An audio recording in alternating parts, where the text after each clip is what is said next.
ಇವತ್ತು December 31 new year celebration ಅಂತ ಹೇಳ್ಬಿಟ್ಟು ಹೊರಗಡೆ ಡಿನ್ನರ್ ಅಲ್ಲೇ ಮಾಡಿಕೊಂಡು ಸೆಲೆಬ್ರೇಷನ್ ಹೆಂಗೆ ನೋಡೋಣ ಬನ್ನಿ. ನನ್ನ ಫ್ರೆಂಡ್ ಫ್ಯಾಮಿಲಿನೂ ಬರ್ತಾ ಇದೆ. ನಾವು ಕಾರ್ ಮೂವ್ ಮಾಡಿದ್ವಿ, ಅವ್ರ ಹಿಂದೆ ಬರ್ತಾ ಇದ್ದಾರೆ. ಎರಡು ಫ್ಯಾಮಿಲಿ ಸೇರಿಬಿಟ್ಟು ಹೊರಗಡೆ ಹೋಗ್ತಾ ಇದ್ದೀವಿ. ನೋಡೋಣ ಬನ್ನಿ. ಬೇಗ ಹೋಗ್ಬೇಕಿತ್ತು, ಸ್ವಲ್ಪ ಲೇಟ್ ಆಯಿತು. ನೋಡೋಣ ಬನ್ನಿ. ಇವರೇ ನನ್ನ ಫ್ರೆಂಡು ರಂಜಿತಾ ಆ್ಯಂಡ್ ಫ್ಯಾಮಿಲಿ. ಅವ್ರ ಮಕ್ಕಳು ನೋಡಿ, ಅನನ್ಯ ಮತ್ತು ಚಿರಸ್ವಿ ಅಂದರೆ ನಂಗೆ ತುಂಬ ಇಷ್ಟ. ಎಷ್ಟು ಕ್ಯೂಟ್ ಇದ್ದಾಳೆ.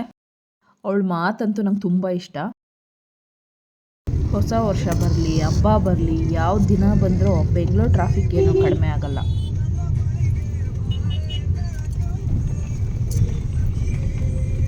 ನಾವು ಡೆಸ್ಟಿನೇಷನ್ ರೀಚ್ ಆಗೋದಕ್ಕೆ 9 o'clock ಆಯಿತು. ಇವಳೇ ನೋಡಿ ನಮ್ಮ ಚಿರಸ್ವಿ. ಅವಳ ಡ್ರೆಸ್ಸು, ಅವಳ ಸ್ಮೈಲು ಎಷ್ಟು ಚೆನ್ನಾಗಿದೆ ಅಲ್ವಾ. ಕ್ರಿಸ್ಮಸ್ ಸೆಲೆಬ್ರೇಷನ್ಗೆ ಅಂತ ಎಷ್ಟು ದೊಡ್ಡ ಟ್ರೀನ ಇವರು.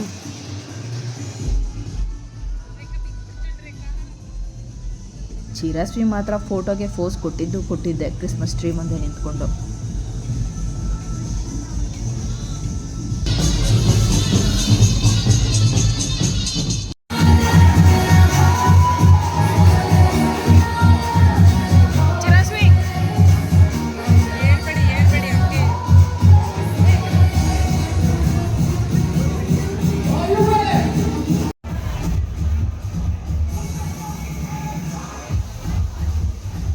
ಈ ಸರಿ ಮಾತ್ರ ನಾವು ಹೋಗಿದ್ದ ಡೆಸ್ಟಿನೇಷನಲ್ಲಿ ತುಂಬ ಕ್ರೌಡ್ ನ್ಯೂ ಇಯರ್ ಸೆಲೆಬ್ರೇಷನ್ಗೆ ಅಂತೇಳಿ ಸೇರಿಕೊಂಡಿದ್ರು. ಚಿರಸ್ವಿ ಅವಳ ಡ್ಯಾನ್ಸ್ ಪಾರ್ಟ್ನರ್ನ ಹುಡ್ಕೊಂಡ್ಬಿಟ್ಲು. ಯಾರೋ ಪಾರ್ಟ್ನರ್ ಇಲ್ಲ ಅಂತ ಕುಂತಿದ್ದು ನನಗೆ ಯುವಂತ್ ಮತ್ತು ಚಿರಸ್ವಿ ಬಂದು ಜಾಯಿನ್ ಮಾಡಿದ್ರು.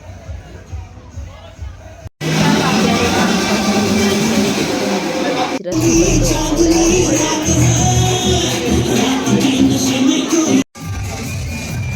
ಕ್ರೌಡ್ ಮಾತ್ರ ತುಂಬ ಹೆವಿಯಾಗಿತ್ತು. ನಿಂತ್ಕೊಳ್ಳೋಕ್ಕೂ ಕೂಡ ಜಾಗ ಇರಲಿಲ್ಲ, ಅಷ್ಟು ಜನ ಸೇರಿದ್ರು.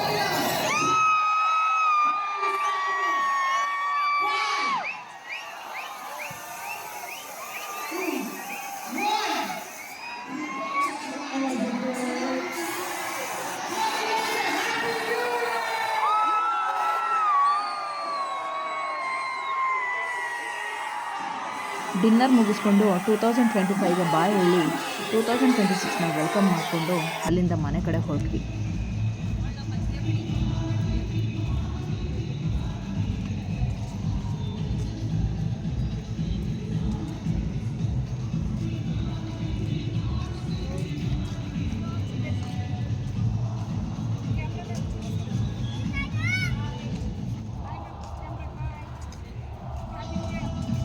ಫ್ರೆಂಡ್ಸ್, ಈ ಲಾಗ್ನ ಇಲ್ಲಿಗೆ ಎಂಡ್ ಮಾಡ್ತೀನಿ. ಎಲ್ರಿಗೂ ಹೊಸ ವರ್ಷದ ಶುಭಾಶಯಗಳು. ಎಲ್ಲರ ಬಾಳಲ್ಲಿ ಹೊಸ ವರ್ಷ, ಹೊಸತನ, ಹೊಸ ಉತ್ಸಾಹ, ಹೊಸ ಚೈತನ್ಯ, ಹೊಸ ಹುಮ್ಮಸ್ಸು ತರಲಿ ಅಂತ ಹೇಳ್ತಾ ಈ ಲಾಗ್ಗೆ ಇಲ್ಲಿಗೆ ಬಾಯ್ ಹೇಳ್ತೀನಿ.